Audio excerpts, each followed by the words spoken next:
Siddu team ಮತ್ತೆ active. ಮೊದಲ ಅಧಿವೇಶನಕ್ಕೆ ಡಿಕೆ ಸುಸ್ತು. ಕೊನೆ ಸಾಲಲ್ಲಿ ಕೂತು ಸಿದ್ದು ಮಾಡಿದ್ದೇನೋ. ಸಿದ್ದರಾಮಯ್ಯ ರಾಜ್ಯ ರಾಜಕಾರಣದ ಮೋಸ್ಟ್ ಪವರ್ಫುಲ್ ಲೀಡರ್. ಅವರನ್ನ ಸೈಡ್ ಲೈನ್ ಮಾಡೋದಕ್ಕೆ ನೋಡಿದ್ರೆ ರಾಜ್ಯದಲ್ಲಿ ಕಾಂಗ್ರೆಸ್ ಮತ್ತೆ ಅಧಿಕಾರಕ್ಕೆ ಬರೋದೇ ಇಲ್ಲ ಅನ್ನೋ ಮಾತುಗಳು ಇವೆ. ಪರಿಸ್ಥಿತಿ ಹೀಗಿದ್ರೂ ಹೈಕಮಾಂಡ್ ಅವರನ್ನ ಕೇವಲವಾಗಿ ನಡೆಸಿಕೊಳ್ತಿದೆ. ಆದ್ರೆ ಇದಕ್ಕೆ ನೇರವಾಗಿ ಪ್ರತಿರೋಧ ಒಡ್ಡೋದಾಗ್ಲಿ ಇಲ್ಲ ನೇರವಾಗಿ ತಿರುಗಿ ಬೀಳೋದಾಗ್ಲಿ ಸಿದ್ದು ಮಾಡ್ತಿಲ್ಲ. ಆದ್ರೆ ಒಳಗೊಳಗೆ ಸಿದ್ದು ಟೀಮ್ ಆಕ್ಟಿವ್ ಆಗಿದೆ. ಇದರಿಂದ ಡಿಕೆಶಿ ಸರ್ಕಾರ ವೀಕ್ ಆಗ್ತಿದೆಯಾ ಅನ್ನೋ ಅನುಮಾನ ವ್ಯಕ್ತವಾಗ್ತಿದೆ. ಹಾಗಾದ್ರೆ ಮೊದಲ ಅಧಿವೇಶನಕ್ಕೆ ಡಿಕೆ ಸುಸ್ತು ಹೊಡೆದ್ರ ಕೊನೆ ಸಾಲಲ್ಲಿ ಕೂತು ಸಿದ್ದು ಮಾಡಿದ್ದಾದ್ರೂ ಏನ್ ಗೊತ್ತಾ? ಅದನ್ನ ಡೀಟೇಲ್ ಆಗಿ ತೋರಿಸ್ತೀವಿ. ಆದ್ರೆ ಅದಕ್ಕಿಂತ ಮೊದಲು ಹಲೋ ಕನ್ನಡ ಯೂಟ್ಯೂಬ್ ಚಾನಲ್ ಅನ್ನ ಸಬ್ಸ್ಕ್ರೈಬ್ ಮಾಡ್ಕೊಳ್ಳಿ. ಹಾಗೇನೇ ಪಕ್ಕದಲ್ಲಿರೋ ಬೆಲ್ ಬಟನ್ ಅನ್ನು ಪ್ರೆಸ್ ಮಾಡಿ. ನಿಮ್ಗೆ ಮೊದಲೇ ಹೇಳ್ದಂತೆ ಸಿದ್ದರಾಮಯ್ಯ ರಾಜ್ಯ ರಾಜಕಾರಣದ ಮೋಸ್ಟ್ ಪವರ್ಫುಲ್ ಲೀಡರ್. ಅವರನ್ನ ಈ ಟರ್ಮ್ ಪೂರ್ತಿ ಸಿಎಂ ಆಗೋದಕ್ಕೆ ಬಿಡಬೇಕಿತ್ತು. ಹೈಕಮಾಂಡ್ ತಮ್ಮನ್ನ ಸಿಎಂ ಕುರ್ಚಿಯಿಂದ ಕೆಳಗಿಳಿಸಲ್ಲ.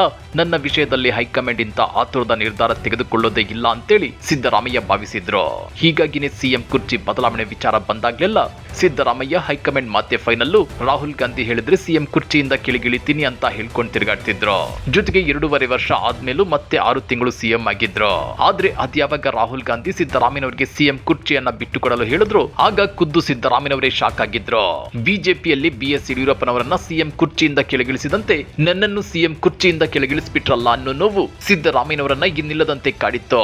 ಆದ್ರೆ ಇದನ್ನ ಸಿದ್ದರಾಮಯ್ಯ ಬಹಿರಂಗವಾಗಿ ಹೇಳಿಕೊಳ್ಳುವಂತಿರ್ಲಿಲ್ಲ. ಹೋಗ್ಲಿ ಹೈಕಮಾಂಡ್ ವಿರುದ್ಧ ನೇರವಾಗಿ ತಿರುಗಿ ಬಿದ್ರೆ ಇಷ್ಟು ವರ್ಷ ಸಿದ್ದರಾಮಯ್ಯ ಗೇನ್ ಮಾಡಿದ್ದ ವರ್ಚಸ್ಸೆಲ್ಲ ಹೊಳೆಯಲ್ಲಿ ತೊಳೆದ ಹುಣಸೆ ಹಣ್ಣಿನಂತಾಗಿ ಬಿಡುತ್ತೆ ಅನ್ನೋ ನೋವಿತ್ತು. ಹೀಗಾಗಿ ಒಲ್ಲದ ಮನಸ್ಸಿನಿಂದ ಸಿದ್ದರಾಮಯ್ಯ ತಮ್ಮ ಸಿಎಂ ಕುರ್ಚಿಯನ್ನ ಡಿಕೆಶಿಗೆ ಬಿಟ್ಟುಕೊಟ್ರು.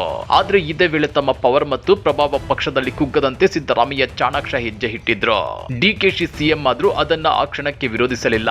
ಆದ್ರೆ ತಮ್ಮ ಪರಮಾಪ್ತರನ್ನ ಪಕ್ಷದ ಆಯಾ ಕಟ್ಟಿನ ಜಾಗಗಳಲ್ಲಿ ತಂದು ಕೂರಿಸಿದ್ರು. ಈ ನಡುವೆ ಕೆಲ ಸಣ್ಣ ಪುಟ್ಟ ವಿಷಯಗಳಲ್ಲಿ ಸಿದ್ದರಾಮಯ್ಯನವರ ಮಾತಿಗೆ ಹಿನ್ನಡೆಯಾಗಿದ್ದೆ ನಿಜ. ಅದನ್ನ ಸಿದ್ದರಾಮಯ್ಯ ಸಾಫ್ಟ್ ಆಗಿ ತಮ್ಮ ಮೌನದ ಮೂಲಕ ಹೈಕಮಾಂಡ್ ಮತ್ತು ಡಿಕೆಶಿ ಸರ್ಕಾರಕ್ಕೆ ಬಿಸಿ ಮುಟ್ಟಿಸಿದ್ದಾರೆ. ಎಲ್ಲಕ್ಕಿಂತ ಮುಖ್ಯವಾಗಿ ಸಚಿವ ಸತೀಶ್ ಜಾರಕಿಹೊಳಿ ಅವರನ್ನ ಕೆಪಿಸಿಸಿ ಕುರ್ಚಿಯಲ್ಲಿ ಕೂರಿಸಬೇಕು ಅಂತ ಅಂದ್ಕೊಂಡಿದ್ದ ಸಿದ್ದರಾಮಯ್ಯ ಮಾತಿಗೆ ಹಿನ್ನಡೆಯಾಗಿದೆ. ಇದರ ಜೊತೆಗೆ ಪರಮೇಶ್ವರ್ ಅವರನ್ನ ಸಿಎಂ ಮಾಡಬೇಕು ಅನ್ನೋ ಆಸೆಗೂ ತಣ್ಣೀರು ಬಿದ್ದಿದೆ. ಆದ್ರೂ ಪಟ್ಟು ಬಿಡದ ಸಿದ್ದರಾಮಯ್ಯ ಪರಮೇಶ್ವರ್ ಅವರನ್ನ ಡಿಸಿಎಂ ಮಾಡೋದ್ರಲ್ಲಿ ಸಕ್ಸಸ್ ಆಗಿದ್ದಾರೆ. ಇತ್ತೀಚೆಗೆ ಗಾಂಧಿ ಭವನದಲ್ಲಿ ನಡೆದ ಒಳ ಮೀಸಲಾತಿ ಕುರಿತ ವಿಚಾರ ಸಂಕಿರಣದಲ್ಲಿ ಮಾಜಿ ಸಿಎಂ ಸಿದ್ದರಾಮಯ್ಯ ನೀಡಿದ ಹೇಳಿಕೆಯಂತೂ ರಾಜಕೀಯ ವಲಯದಲ್ಲಿ ತೀವ್ರ ಸಂಚಲನ ಮೂಡಿಸಿತು. ಕಾರ್ಯಕ್ರಮದಲ್ಲಿ ಸಭಿಕರೊಬ್ಬರು ದಲಿತ ಸಿಎಂ ವಿಚಾರವನ್ನ ಪ್ರಸ್ತಾಪಿಸಿದಾಗ ಕೊಂಚ ಭಾವೋದ್ವೇಗಕ್ಕೊಳಗಾದ ಸಿದ್ದರಾಮಯ್ಯ ಪರಮೇಶ್ವರ್ ಅವರನ್ನ ಡಿಸಿಎಂ ಮಾಡಿದ್ಯಾರು. ಆರಂಭದಲ್ಲಿ 4-5 ಜನರನ್ನ ಡಿಸಿಎಂ ಮಾಡುವ ಯೋಜನೆ ಇತ್ತು. ಆದ್ರೆ ಒಬ್ಬರಿಗಷ್ಟೇ ಡಿಸಿಎಂ ಹುದ್ದೆ ಕೊಡಬೇಕು ಅಂತ ಹೈಕಮಾಂಡ್ ಮೇಲೆ ಒತ್ತಡ ಹೇರಿ ಡಾಕ್ಟರ್ ಜಿ ಪರಮೇಶ್ವರ್ ಅವರನ್ನ ಡಿಸಿಎಂ ಮಾಡಿದ್ದು ನಾನೇ ಅಂತೇಳಿ ಸಿದ್ದರಾಮಯ್ಯ ಎಲ್ಲರ ಹುಬ್ಬೇರಿಸಿದ್ರು. ಅಷ್ಟೇ ಅಲ್ಲ, ಕಾರ್ಯಕ್ರಮಕ್ಕೆ 2 ಮಂತ್ರಿಗಳನ್ನ ಆಹ್ವಾನಿಸಿದ್ರು. ಅವರು ಬರೆದಿದ್ದಕ್ಕೆ ಗರಂ ಆದ್ರು. KH ಮುನಿಯಪ್ಪ ಅವರ ಬಳಿ ಸಮಾಜ ಕಲ್ಯಾಣ ಖಾತೆ ಇದೆ. ಅದನ್ನ ಅವರು ಹೋರಾಟ ಮಾಡಿ ತೆಗೆದುಕೊಂಡಿದ್ದಾರೆ. ಅವರಿಗೆಲ್ಲ ಶಕ್ತಿ ತುಂಬುವ ಕೆಲಸ ಆಗ್ಬೇಕು ಅಂತ ಬಹಿರಂಗವಾಗಿ ಅಸಮಾಧಾನ ಹೊರಹಾಕಿದ್ರು. ಇದಕ್ಕೆ ಡಾಕ್ಟರ್ ಜಿ ಪರಮೇಶ್ವರ್ ಕೊಟ್ಟ ರಿಯಾಕ್ಷನ್ ಹೀಗಿತ್ತು ಗೊತ್ತಾ? ಸಿದ್ದರಾಮಯ್ಯ ನನ್ನ ಹೆಸರನ್ನ ಸಿಎಂ ಹುದ್ದೆಗೆ ಶಿಫಾರಸು ಮಾಡಿದ್ರು. ಆದ್ರೆ ಹೈಕಮಾಂಡ್ ಸ್ಕೀಮ್ ಬೇರೆನೇ ಇತ್ತು. ನಾವು 8 ವರ್ಷ PCC ಅಧ್ಯಕ್ಷರಾಗಿ ಮಂತ್ರಿಗಳಾಗಿ ಒಟ್ಟಿಗೆ ಕೆಲಸ ಮಾಡಿದ್ದೇವೆ.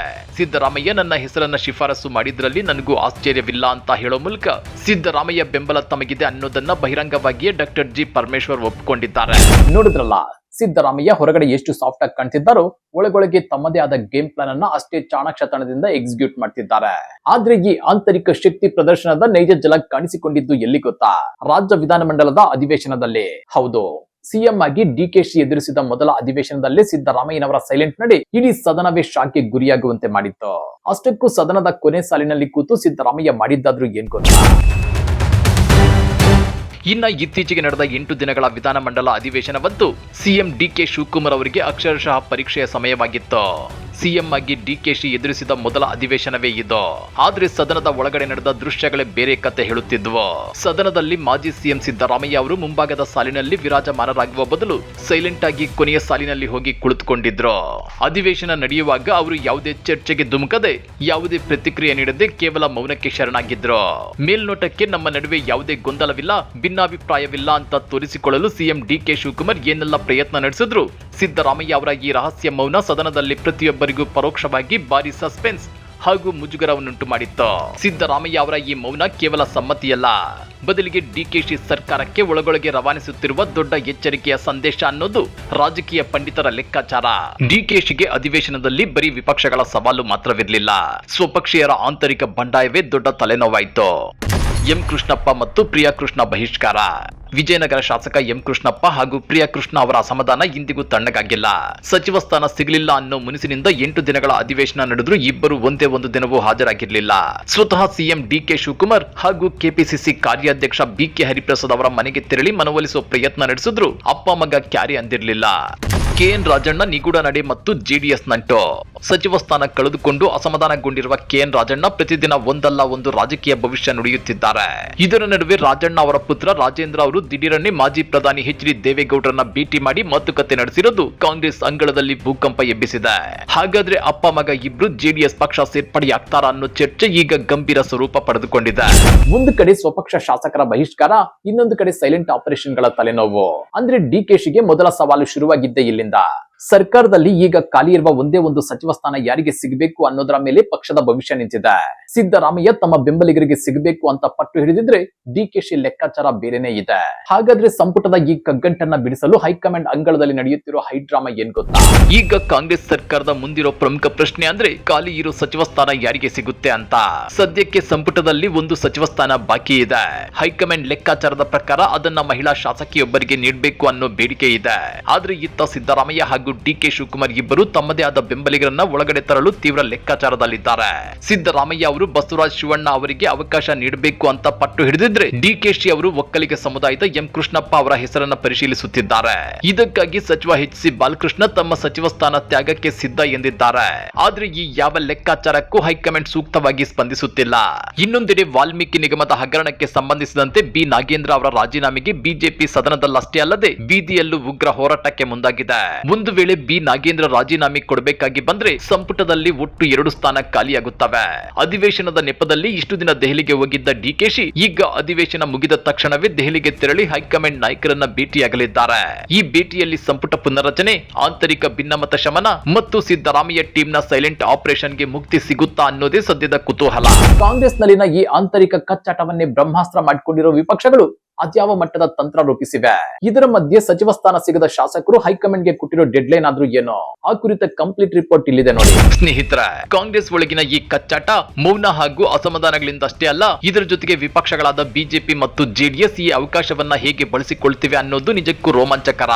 ವಿಧಾನಸಭೆ ಅಧಿವೇಶನದಲ್ಲಿ ಸಿದ್ದರಾಮಯ್ಯ ಸೈಲೆಂಟ್ ಆಗಿದ್ದನ್ನ ಕಂಡ ವಿಪಕ್ಷ ನಾಯಕರು ಆಡಳಿತ ಪಕ್ಷದಲ್ಲಿ ಸಿಎಂ ಹಾಗೂ ಮಾಜಿ ಸಿಎಂ ನಡುವೆ ಸಮನ್ವಯವೇ ಇಲ್ಲ, ಸರ್ಕಾರ ನಡೆಸಲು ಡಿಕೆಶಿಗೆ ಸಿದ್ದರಾಮಯ್ಯ ಬೆಂಬಲ ಸಿಗ್ತಿಲ್ಲ ಅಂತ ನೇರವಾಗಿಯೇ ವಾಗ್ದಾಳಿ ನಡೆಸಿದ್ದಾರೆ. ಇದರ ಬೆನ್ನಲ್ಲೇ ರಾಜ್ಯ ಕಾಂಗ್ರೆಸ್ನಲ್ಲಿ ಈಗ ಮತ್ತೊಂದು ಹೊಸ ಬಣ ರಾಜಕೀಯ ಶುರುವಾಗಿದೆ. ಅದೇನಪ್ಪಾ ಅಂದ್ರೆ, ಸಚಿವ ಸ್ಥಾನ ವಂಚಿತರಾದ ಸುಮಾರು 10ಕ್ಕೂ ಹೆಚ್ಚು ಹಿರಿಯ ಶಾಸಕರು ಸೈಲೆಂಟ್ ಆಗಿ ರಹಸ್ಯ ಸಭೆಗಳನ್ನ ನಡೆಸುತ್ತಿದ್ದಾರೆ. ಮುಂದಿನ 15 ದಿನಗಳಲ್ಲಿ ನಮಗೆ ಸರ್ಕಾರ ಅಥವಾ ಪಕ್ಷದಲ್ಲಿ ಸೂಕ್ತ ಸ್ಥಾನಮಾನ ಸಿಗದಿದ್ರೆ ನಾವು ನಮ್ಮ ದಾರಿ ನೋಡಿಕೊಳ್ಳಬೇಕಾಗುತ್ತೆ ಅಂತೇಳಿ ಹೈಕಮಾಂಡ್ಗೆ ಪರೋಕ್ಷ ಡೆಡ್ಲೈನ್ ಕೊಟ್ಟಿದ್ದಾರೆ ಅನ್ನೋ ವರದಿಗಳು ಹೊರಬಿದ್ದಿವೆ. ಇನ್ನೊಂದೆಡೆ ಸಿದ್ದರಾಮಯ್ಯ ಅವರ ಆಪ್ತ ಸಚಿವ ಡಾಕ್ಟರ್ ಜಿ ಪರಮೇಶ್ವರ್ ಮತ್ತು ಸತೀಶ್ ಜಾರಕಿಹೊಳಿ ಜೋಡಿ ದಲಿತ ಹಾಗೂ ಹಿಂದುಳಿದ ವರ್ಗಗಳ ಶಕ್ತಿ ಪ್ರದರ್ಶನ ಅನ್ನೋ ಹೆಸರಿನಲ್ಲಿ ಪ್ರತ್ಯೇಕ ಸಮಾವೇಶಗಳನ್ನು ನಡೆಸಲು ಸಿದ್ಧತೆ ನಡೆಸುತ್ತಿದೆ. ಇದು ಡಿಕೆಶಿ ಅವರ ಸಿಎಂ ಕುರ್ಚಿಗೆ ಮತ್ತಷ್ಟು ಆಂತರಿಕ ಒತ್ತಡ ತರುತ್ತಿದೆ. ಡಿಕೆ ಶಿವಕುಮಾರ್ ಅವರು ಹೈಕಮಾಂಡ್ ಬೆಂಬಲದೊಂದಿಗೆ ಟ್ರಬಲ್ ಶೂಟರ್ ಇಮೇಜ್ ಉಳಿಸಿಕೊಳ್ಳಲು ಹೆಣಗಾಡ್ತಿದ್ದಾರೆ. ಇತ್ತ Siddaramaiah team power without office ಪ್ರದರ್ಶನ ಮಾಡ್ತಿದೆ. ಸರ್ಕಾರ ಬೀಳದಿದ್ರು ಡಿಕೆಶಿಗೆ ಮುಕ್ತವಾಗಿ ಆಡಳಿತ ನಡೆಸಲು ಸಿದ್ದು ಟೀಮ್ ಬಿಟ್ಟಿಲ್ಲ ಅನ್ನೋದು ಸದ್ಯದ ಕಟು ಸತ್ಯ. ನೋಡಿದ್ರಲ್ಲ ಸ್ನೇಹಿತರೆ, ಮೇಲ್ನೋಟಕ್ಕೆ ಸರ್ಕಾರದಲ್ಲಿ ಎಲ್ಲವೂ ಸರಿಯಾಗಿದೆ ಅಂತ ಅನಿಸಿದ್ರು ಸಿದ್ದರಾಮಯ್ಯ ಅವರ ಸೈಲೆಂಟ್ ನಡೆಗಳು, ರಾಜಣ್ಣ ಅವರ ನಿಗೂಢ ಭೇಟಿಗಳು ಮತ್ತು ಕೃಷ್ಣಪ್ಪ ಅವರ ಮುನಿಸು ಡಿಕೆಶಿ ಸರ್ಕಾರಕ್ಕೆ ದೊಡ್ಡ ಮಟ್ಟದ ಆಂತರಿಕ ಸವಾಲನ್ನೇ ತಂದಿಟ್ಟಿದೆ. ಕೊನೆ ಸಾಲಿನಲ್ಲಿ ಕೂತು ಸಿದ್ದರಾಮಯ್ಯ ಹೆಣಿದಿರೋ ಈ ಸೈಲೆಂಟ್ ಮಾಸ್ಟರ್ ಪ್ಲಾನ್ ಮುಂದೆ ಯಾವ ತಿರುವು ತೆಗೆದುಕೊಳ್ಳುತ್ತೆ? ಹೈಕಮಾಂಡ್ ಮಟ್ಟದಲ್ಲಿ ಡಿಕೆಶಿ ತಮ್ಮ ಪವರ್ ತೋರಿಸಲು ಸಫಲವಾಗ್ತಾರಾ? ನಿಮ್ಮ ಅನಿಸಿಕೆ ಏನೇ ಇದ್ರೂ ಕೆಳಗಡೆ ಕಮೆಂಟ್ ಮಾಡಿ ತಿಳಿಸಿ. ಈ ವಿಡಿಯೋ ನಿಮಗಷ್ಟೇ ಅಲ್ಲ, ನಿಮ್ಮ ರಾಜಕೀಯ ಆಸಕ್ತ ಸ್ನೇಹಿತರಿಗೂ ಇಷ್ಟವಾಗುತ್ತೆ. ತಕ್ಷಣವೇ ಶೇರ್ ಮಾಡಿ, ಲೈಕ್ ಬಟನ್ ಒತ್ತೋದನ್ನ ಮತ್ತು ನಮ್ಮ ಚಾನೆಲ್ಗೆ ಸಬ್ಸ್ಕ್ರೈಬ್ ಆಗೋದನ್ನ ಮರಿಬೇಡಿ. ಮುಂದಿನ ಮತ್ತೊಂದು ಇಂಟ್ರೆಸ್ಟಿಂಗ್ ವಿಡಿಯೋದೊಂದಿಗೆ ಸಿಗೋಣ. ಅಲ್ಲಿಯವರೆಗೂ ಟೇಕ್ ಕೇರ್, ಬಾಯ್.